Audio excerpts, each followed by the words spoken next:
If the majority of your fixed income exposure is in the form of mutual funds, while the instruments in those funds may be fixed, the funds have no maturity dates or defined income streams. And if retired investors or income investors are looking for a certain amount of principal due at certain dates or certain cash flow, when rates move higher and those bond prices get pushed down, we strongly advocate using, really, if you have to be in funds, short duration, increase your quality, but really looking at laddered bonds. It's been a great run in the equity market. This is a time to rebalance, reallocate, and look at adding some fixed laddered bonds, munis in a taxable account if you're in that bracket, corporates in a retirement account. So when you say laddered bonds, what you're advocating here is that step away from the car, step out of the ETFs, maybe step out of the funds and buy individual bonds with laddered maturities. Am I understanding correct? That's exactly right, Tyler, because all bonds instruments in the last 20 years have done well. When rates go down, those instruments go up, all of them.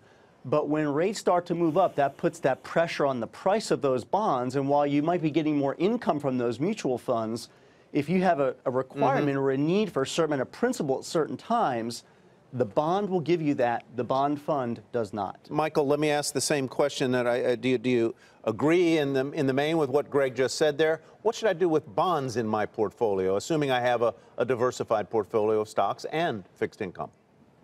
So I would agree with Greg. What we do see at Spider Exchange Traded Funds is investors doing two things. They are shortening their maturities from that standpoint, and they are moving up in quality. So I completely agree with that. Two other things I would add is we do see investors moving from a fixed rate coupon to a floating rate.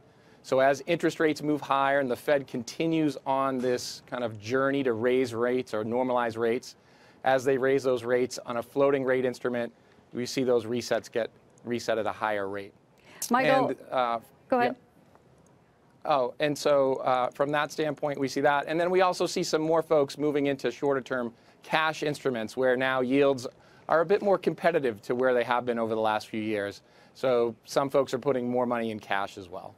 But as we look and see this bull market continuing, part of the reason that we've seen such a juice up, if you will, is that corporate earnings growth have been very strong. And here we are just about ready to see a new quarterly report cycle start. So, Michael, what are you expecting out of the earnings cycle? And is that just another reason to be positive about what's to come for equities? Investors cannot wait for this earnings season to start. And I think that's a little bit of this kind of vacuum that we're seeing now.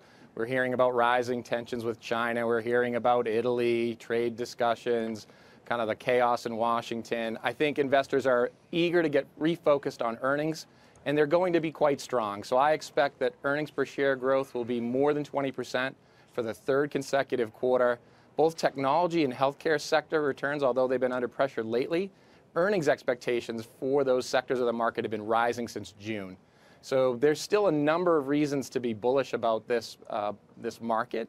Monetary policy is still pretty easy. Fiscal policy continues to be a stimulative impact. Corporate earnings are growing very, very strongly.